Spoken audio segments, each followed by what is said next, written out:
जनवरी का बेसब्री से इंतजार है। 22 जनवरी को रामलला नए भवन में, नए मंदिर में विराजमान होंगे।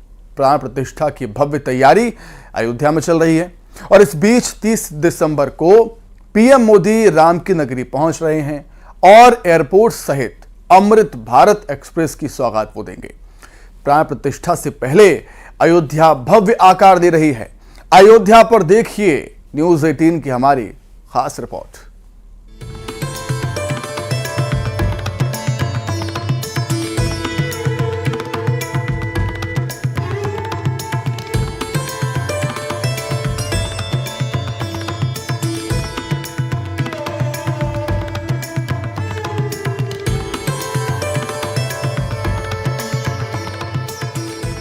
मर्यादा पुरुषोत्तम प्रभु राम की नगरी अयोध्या में भव्य राम मंदिर का निर्माण लगभग पूरा हो चुका है। पूरी राम नगरी राम के रंग में रंगी नजर आ रही है। सज रही अयोध्या को देखकर लग रहा है कि मानो अयोध्या का कण-कण 22 जनवरी का इंतजार कर रहा हो, जब रामलला बन रहे भव्य राम मंदिर में विराजमान होंगे।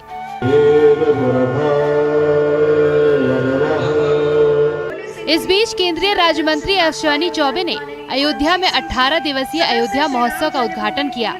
इस अवसर पर उन्होंने कहा कि केंद्र और राज्य सरकार अयोध्या को विश्व स्तरीय नगरी के रूप में स्थापित कर रही है और भारत सरकार का पर्यावरण मंत्रालय अयोध्या को इको फ्रेंडली स्वरूप प्रदान करेगा। सैकड़ों वर्षों के बाद ये रामलला जी विराजमान होने जा रहे हैं और उस उपलक्ष्य पर संपूर्ण अयोध्या को हर तरह से पर्यावरणीय पौधे और हर प्रकार से सुसज्जित करके, ताकि पर्यावरण का भी संरक्षण हो, प्रकृति का भी संवर्धन हो, तो यह काम हर व्यक्ति को करना है। और मैं तो चाहूँगा जो लोग यहाँ आएंगे, एक तुलसी का पेड़ ही क्यों न हो, वो जरूर भगवान श्री राम के चरणों में समर्पित करके। अयोध्या में भगवान राम के प्राण प्रतिष्ठा की तैयारी आखिरी चरण में है। वहीं राम मंदिर के संघर्षों को लेकर भी लगातार चर्चाएं हो रही हैं। राम मंदिर ट्रस्ट के महासचिव चंपत राय ने रामलला के मंदिर के लिए लड़ी जाने वाली लड़ाई के बारे में बड़ा बयान दिया। चंपत राय ने कहा कि राम मंदिर का आंदोलन आजादी के लिए जैसा संघर्ष रहा होगा। मंदिर तो इस देश में कम से कम 3000 तोड़े गए हैं, किताबें लिखी गई हैं।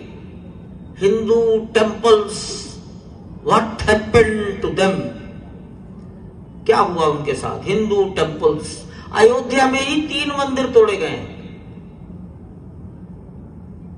एक राम जन्मभूमि, दूसरे मंदिर का नाम है मंदिर स्वर्गद्वारी और तीसरा मंदिर है त्रेता के ठाकुर। मुझे मालूम नहीं ये 2 कहां हैं, लेकिन किताबों में यही लिखा है। वहीं प्रधानमंत्री नरेंद्र मोदी 30 दिसंबर को अयोध्या दौरे पर पहुंच रहे हैं। पीएम मोदी मर्यादा पुरुषोत्तम श्री राम एयरपोर्ट का शुभारंभ करेंगे। इसके अलावा 2 अमृत भारत एक्सप्रेस राष्ट्र को समर्पित करेंगे। पहली अमृत भारत एक्सप्रेस भगवान राम के जन्म स्थान अयोध्या से चलकर माता सीता के जन्म स्थान वाले क्षेत्र पिथलांचल को जोड़ेगी। ये देश की पहली अमृत भारत ट्रेन होगी, जबकि दूसरी Amrit Bharat express south India के लिए होगी, जो मालदा से बेंगलुरु के बीच चलेगी। अमृत भारत एक्सप्रेस भगवा रंग की है। न्यूज़ 18 इंडिया पर पहली और एक्सक्लूसिव तस्वीरें अमृत भारत ट्रेन की। ये तस्वीर जो आप देख रहे हैं, ये है अमृत भारत ट्रेन, यानी कि वंदे भारत एक्सप्रेस की स्लीपर ट्रेन। ये कलर कॉम्बिनेशन की अगर बात की जाए तो ट्रेन के रंग में तब्दीली है। ये नई ट्रेन है और साथ ही साथ इस ट्रेन की जो सबसे बड़ी खासियत है वो ये कि ये पूरी तरीके से भारत में बनी हुई है। ये भारत में निर्मित है और आत्मनिर्भर भारत का ये जीता जागता उदाहरण। रेलवे का ये बहुत बेहद महत्वाकांक्षी प्रोजेक्ट है, जिसे 30 दिसंबर को प्रधानमंत्री नरेंद्र मोदी अयोध्या से राष्ट्र को समर्पित करेंगे। ये अमृत भारत ट्रेन जो कि अमृतकाल में लाई जा रही है, ऐसे में सबसे बड़ा प्रोजेक्ट इसे रेलवे का कहा जा सकता है, जो अब 30 दिसंबर को लोगों को सौंप दी जाएगी। पीएम मोदी के अयोध्या दौरे को लेकर भव्य तैयारी की जा रही है। पीएम मोदी पर मंत्रोच्चारण के साथ फूलों की बारिश की जाएगी। बीजेपी सांसद लल्लू सिंह का कहना है कि पीएम मोदी के स्वागत की ऐतिहासिक तैयारी हो रही है। अयोध्या सुंदर बने, स्वच्छ बने, यह प्रधानमंत्री की सोच के आधार पर हम सारे लोग प्रदेश के मुख्यमंत्री सब लोग लगे हुए हैं। और जैसा कि आपने बताया कि 30 तारीख को प्रधानमंत्री जी आ रहे हैं, तो अगर वो आएंगे तो स्वाभाविक रूप से हम लोग रोड शो करेंगे अयोध्या नगर के। उसकी भी तैयारी हम लोग कर रहे हैं कि अगर सूचना आ गई 30 को आएंगे तो हम उसकी तैयारी कर रहे हैं और करेंगे। वही खबर है कि राम मंदिर के प्राण प्रतिष्ठा के मौके पर किसी भी प्रदेश के मुख्यमंत्री या राज्यपाल को निमंत्रण नहीं भेजा जाएगा। केवल उत्तर प्रदेश के मुख्यमंत्री और राज्यपाल ही प्रोटोकॉल के तहत प्राण प्रतिष्ठा में शामिल हो सकेंगे। राम मंदिर ट्रस्ट की तरफ से प्राण प्रतिष्ठा के मेहमानों की सूची तैयार कर ली गई है। खेल जगत, कला जगत समेत 4000 से ज्यादा साधु संत और 2500 से ज्यादा विशिष्ट जन प्राण प्रतिष्ठा में शामिल होंगे। अमिताभ बच्चन, अरुण गोविल समेत विपक्ष के कई नेताओं को निमंत्रण भेजा गया है। जल्द ही वो घड़ी आ रही है जब राम भक्त रामलला को नए भव्य मंदिर में देखेंगे और सैकड़ों सालों का इंतजार खत्म होगा। कार्यक्रम को ऐतिहासिक बनाने के लिए भव्य तैयारी हो रही है। Bureau report, news 18।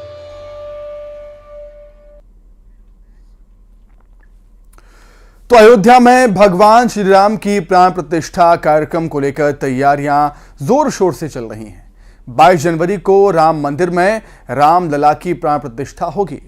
राम नगरी में इस प्राण प्रतिष्ठा महोत्सव के लिए तैयारियां अपने अंतिम चरणों में हैं और उसी रफ्तार से मंदिर निर्माण की तैयारी भी चल रही है। राम मंदिर का निर्माण का काम भी अपने अंतिम दौर में है। राम मंदिर की पहली मंजिल करीब करीब तैयार है और अगले महीने भव्य मंदिर की प्राण प्रतिष्ठा होती ही मंदिर की दूसरी और तीसरी मंजिल को बनाने के काम और स्पीड से होगा।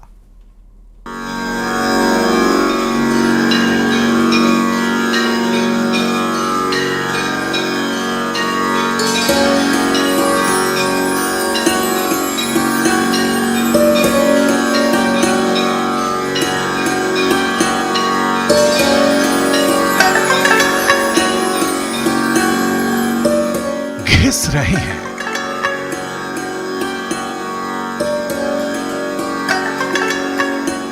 मशीन की धार सहकर खुशी खुशी पिस रहे हैं।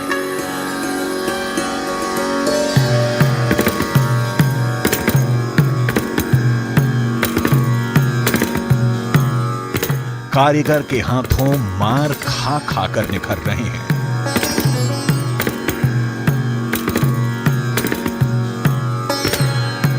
ये पत्थर अब बस दिन गिन रहे हैं।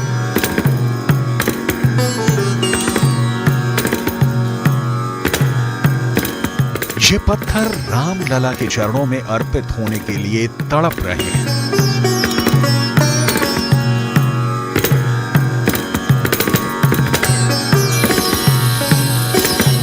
ये पत्थर राम मंदिर की दीवारों में हमेशा हमेशा के लिए समा जाने का इंतजार कर रहे हैं।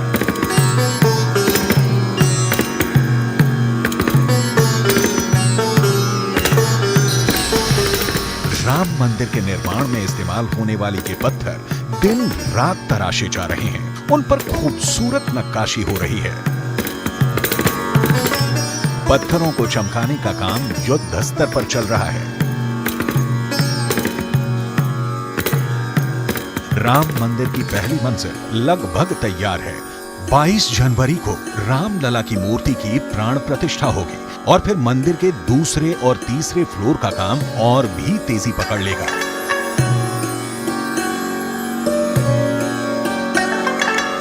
राम मंदिर निर्माण के लिए एक एक पत्थर, एक एक कारीगर और एक एक मजदूर का योगदान है।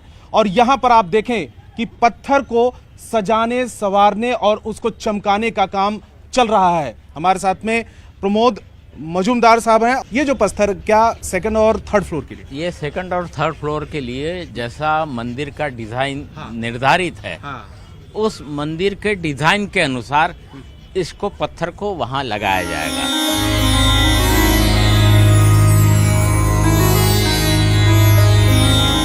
प्राण प्रतिष्ठा के बाद अयोध्या में राम मंदिर में श्रद्धालुओं का तांता लग जाएगा। पांव रखने की भी जगह नहीं मिलेगी।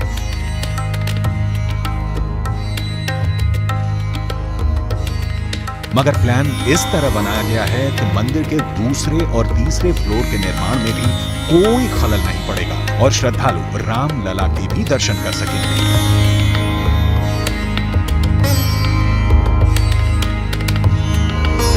इनमें हर एक पत्थर जब राम मंदिर के निर्माण का हिस्सा बन जाएगा तब अनु भाई सोमपुरा का बरसों का इंतजार खत्म होगा।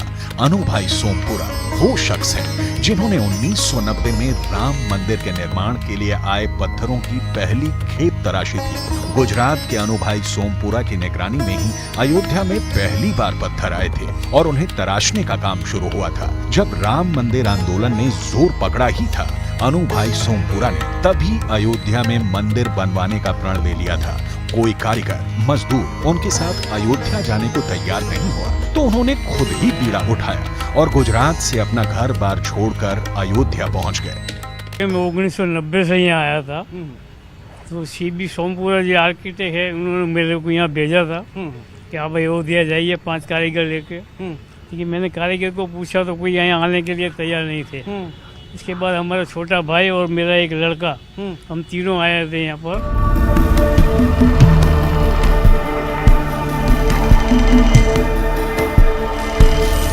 अनु भाई सोमपुरा जब अयोध्या आए थे तो उनके साथ कारीगर नहीं थे, मगर राम मंदिर आंदोलन की ऐसी बयार चली कि अनु भाई सोमपुरा के साथ 150 कारीगर जुड़ गए।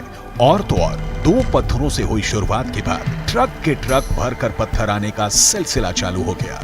अनु भाई सोमपुरा ने गुजरात में अपना घर तो छोड़ा ही, अपना जीवन भी राम मंदिर के नाम कर दिया। राम मंदिर के लिए पत्थर तराशते तराशते उनके बाल सफेद हो गए, मगर वो वापस नहीं गए।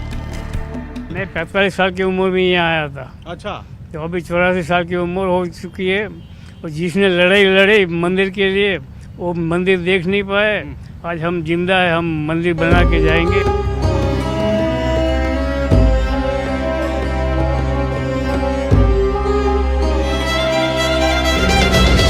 अनु भाई सोमपुरा को उनकी भक्ति और मेहनत का फल भी मिला। राम मंदिर की नींव में 1990 में आए पत्थरों की उसी खेप का इस्तेमाल हुआ है जो अनु भाई के सामने आई।